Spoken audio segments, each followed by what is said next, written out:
Good morning, good afternoon, and good evening to everyone connected to the Committee on World Food Security 49 session. My name is Martien van Nieuwkoop. I'm the Global Director of Agriculture and Food at the World Bank, and I'm delighted to be with you today. Momentum is gathering for change to our global food systems. Coming out of the UN Food System Summit, we have the necessary momentum to take critical actions at all levels.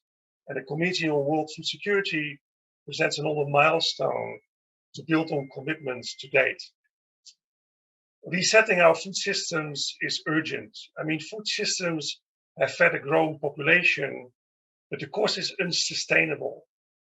Current food systems encroach on natural habitats, pollute the planet, exacerbate rural poverty, and underlie ill health and disease. Food systems have a market value of around $10 trillion per year, but generate hidden health, environmental, and social costs estimated at up to $12 trillion annually. We know these costs very well. More than 820 million people go hungry day in and day out, and a healthy diet is out of reach for 3 billion people. At the current rate, half of the world's population will suffer from some form of malnutrition and all the related health effects by 2030. 1 in 5 children under the age of 5 is stunted, with a loss of lifelong potential.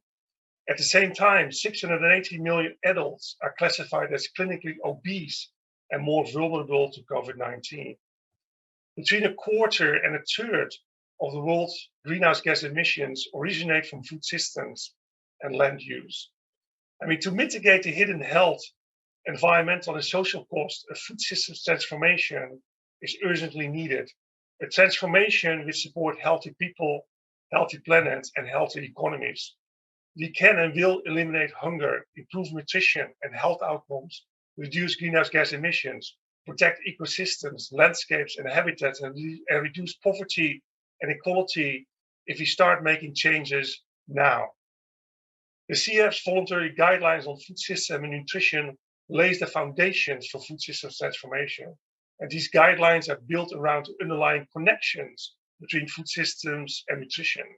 They're aimed at the imperative of delivering healthy diets to sustainable food systems.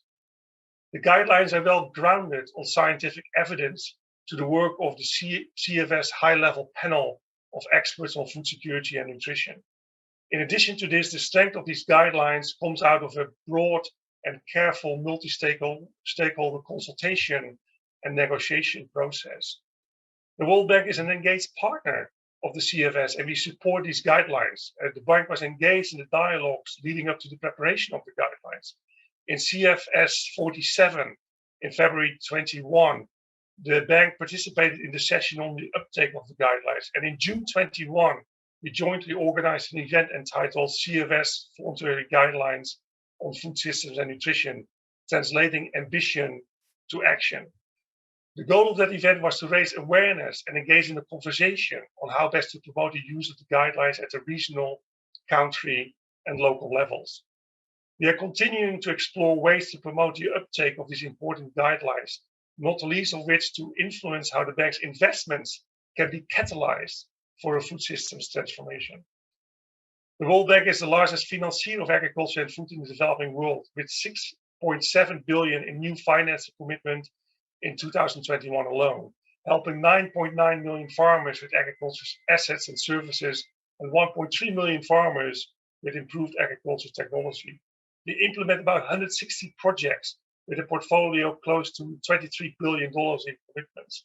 We help countries rethink and transform their food systems from farm to fork, delivering improved livelihoods and affordable and nutritious diets for all, and progressing towards the Sustainable Development Goals of zero poverty and hunger by 2030 and the climate goals of the Paris Agreement.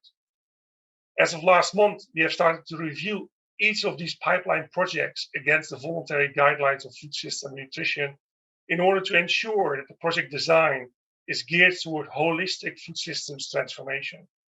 And this review involves identifying project activities and approaches which may be better aligned with the guidelines, as well as documenting those activities and approaches which can be considered best practices.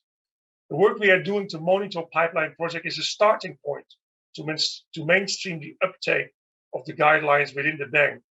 But we don't think that this is enough. We are in the process of exploring new ways to incentivize actions from farm to fork to deliver healthy and sustainable diets.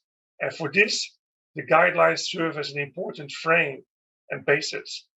It will take wholesale systems change from all of us to deliver the transformation of our global food systems, ending poverty, hunger, and reducing global emissions. But the guidelines put us on the right path to meet these goals. We look forward to our continued engagement of all of us to press forward in the journey towards healthy, sustainable food for all. Thank you very much.